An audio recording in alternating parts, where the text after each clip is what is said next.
Jack ने देखा कि एक येशा राक्षसी पंखों वाला जीव रस्सियों से बंधा हुआ था। देखने से लगता था जैसे वह मर चुका हो, लेकिन सुरक्षा के लिए जैक ने फिर भी अपना खंजर निकाल लिया। जब वह पास गया तो येशा बिल्कुल भी नहीं हिला। जैक के मन में खुशी की लहर दौड़ गई। अचानक उसके पैरों के नीचे कुछ हिला। जैक डर के मारे जमीन पर गिर पड़ा। असल में येशा सिर्फ रस्सी से बंधा था, वह अभी भी जिंदा था। जैक ने खंजर उठाया और उसे मारने की कोशिश की। बेचारा येशा धीरे धीरे आंखें बंद कर लिया, लेकिन दयालु जैक उससे चोट नहीं पहुंचा पाया। वह मुड़ा और वहां से जाने लगा। उसने सोचा, ये तो बंधा हुआ ही है, भूख से खुद मर जाएगा। लेकिन फिर दया आ गई। उसने खंजर से रस्सी काट दी। येशा आखिरकार आजाद हो गया। जैक दंग रह गया। येशा ने एक जोरदार दहाड़ लगाई और उड़ गया, लेकिन उड़ते समय डगमगा रहा था मानो घायल हो। जैक जंगल से होकर आगे बढ़ा तो उसे जमीन पर काले रंग की चमड़ी स्केल्स मिली। वह समझ गया ये तो येशा की ही थी। असल में वह एक पहाड़ी गड्ढे में फंसा हुआ था और बाहर उड़ नहीं पा रहा था। कई बार कोशिश की, लेकिन हर बार गिर पड़ा। जैक ने उसका पूरा आकार पेन से बनाकर देखा तो पाया कि उसकी बाईं पूंछ वाली पंख झिल्ली गायब थी। यही वजह थी कि वह ठीक से उड़ नहीं पा रहा था। चाहे वह कितनी भी कोशिश करे, अंत में थक कर जमीन पर गिर जाता। अचानक पानी में मछलियां उछलीं तो येशा एक छलांग में पानी में कूद गया। मछली तो नहीं मिली, उल्टा पानी उसके गले में चला गया। जैक समझ गया वह भूखा है। वह ढाल उठाकर एक मछली ले आया और उसे ढूंढता रहा, पर येशा कहीं नहीं दिखा।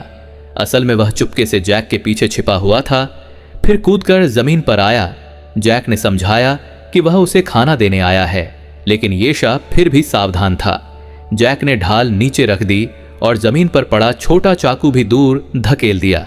तब जाकर येशा को समझ आया कि जैक नुकसान नहीं पहुंचाएगा। वह धीरे धीरे करीब आया और सतर्कता छोड़ दी।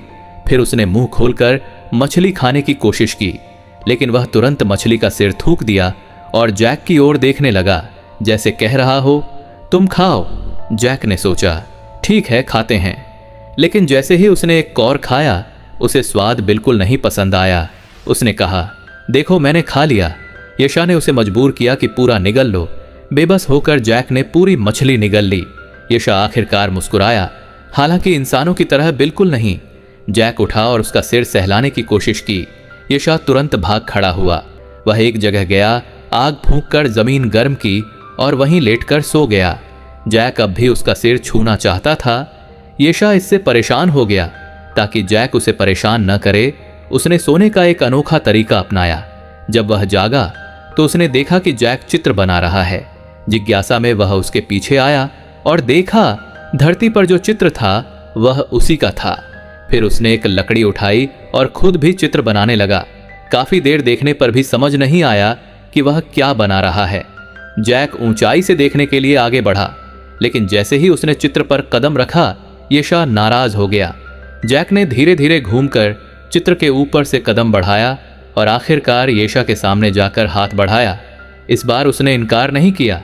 उसने अपनी नाक से जैक के हाथ को छुआ और इस तरह येशा ने अपना पहला मानव मित्र पा लिया।